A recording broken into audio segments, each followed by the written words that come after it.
Good morning, friends and fellow traders. This is Doug Campbell with Right Way Options, and this is the morning market preparation video for April 18th, 2018. So, folks, we have got a really nice relief rally going on here. As a matter of fact, the Dow is up more than 1,400 points off of its low just on April 2nd. That's an amazing rally. Unfortunately, so much of it was just really nasty whips that brought us up here.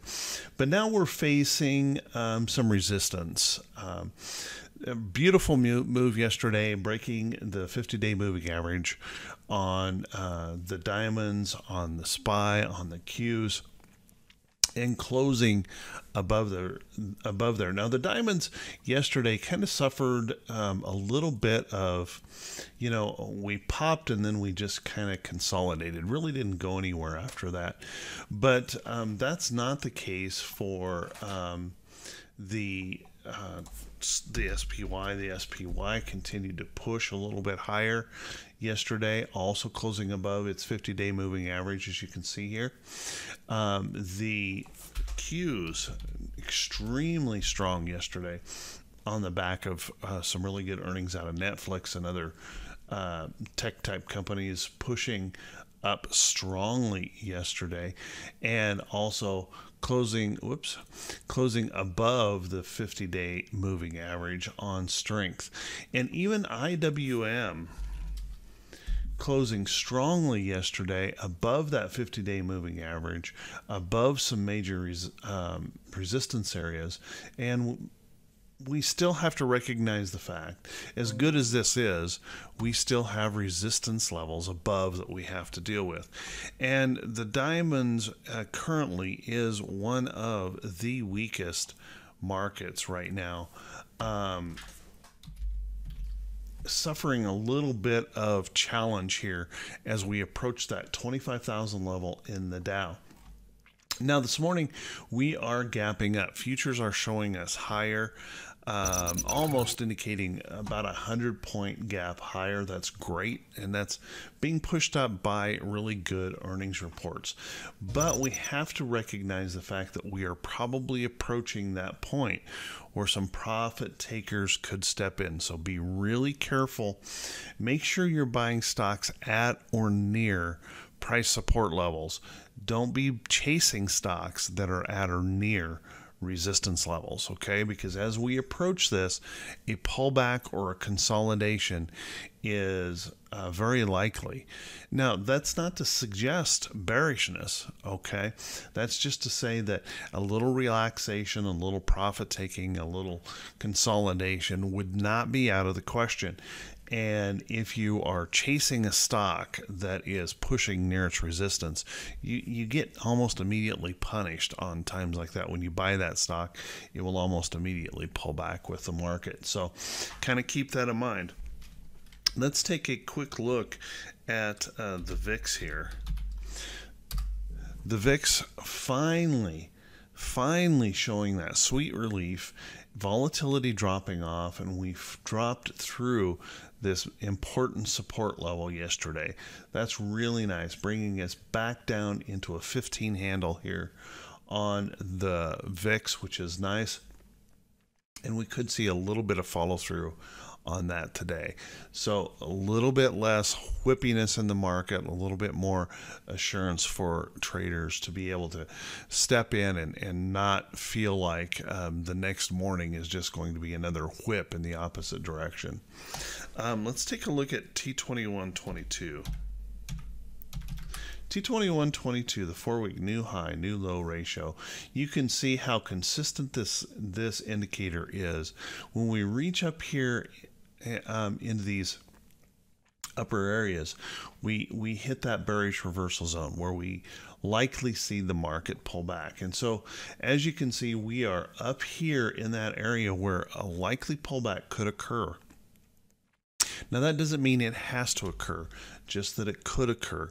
Of course, really good or really strong earnings reports that continue to come out could continue to inspire those bulls higher. But at the same point in time, we have to recognize the fact we don't want to chase late into a rally like this too much, because we can easily get punished. It's a problem that I had for years and years and years, where I would jump into a trade thinking that the all clear sign had finally been given, only to hit that point where I was buying stocks at resistance and would almost immediately get punished as a result. In fact, it almost, you develop a complex over it. You would swear someone must be watching you, because as soon as you buy, you get punished. If that's happening to you, the correction, the fix to that is actually pretty easy.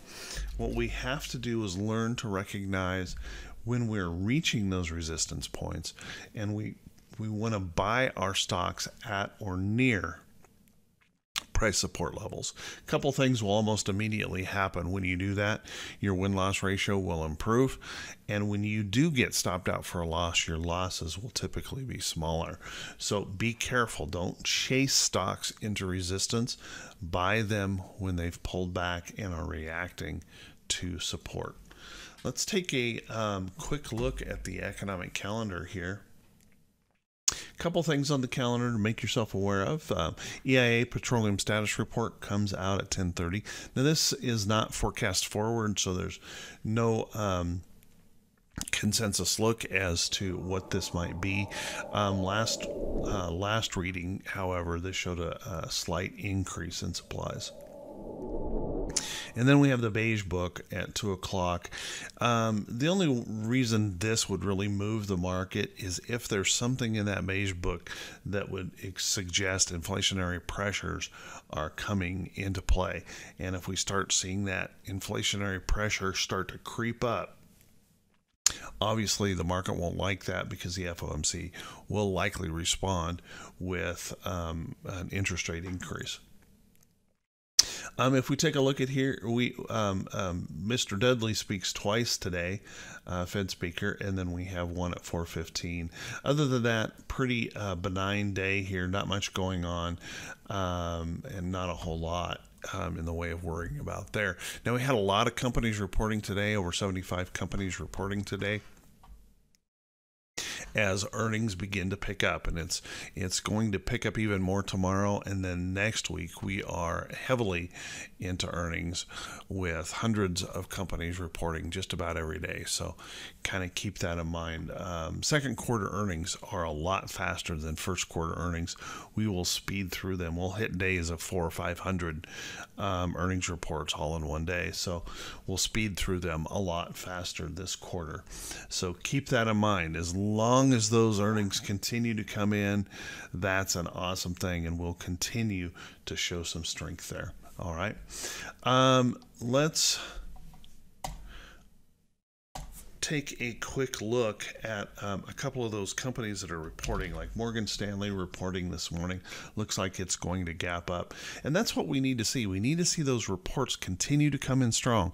If they continue to come in strong, we can push through a lot of resistance levels. That will help this market heal a lot faster. It will be interesting to see if we can continue on the pace we are right now with those really good earnings reports as we move into next week. So keep that in mind. Hey folks, if this is the first time you've seen this information, please do me a favor. Click on the subscribe button on YouTube, the follow me button on Facebook. Smash those thumbs up buttons. Those help me a lot. And if you feel this video is worthy, please drop a comment and feel free to share it with any friends or family that you might think could benefit. And with that, everyone, I want to wish you a fantastic day. I want to wish you great profits. And I will talk to you all very, very soon, bright and early Thursday morning. Take care, everyone. Have a good one.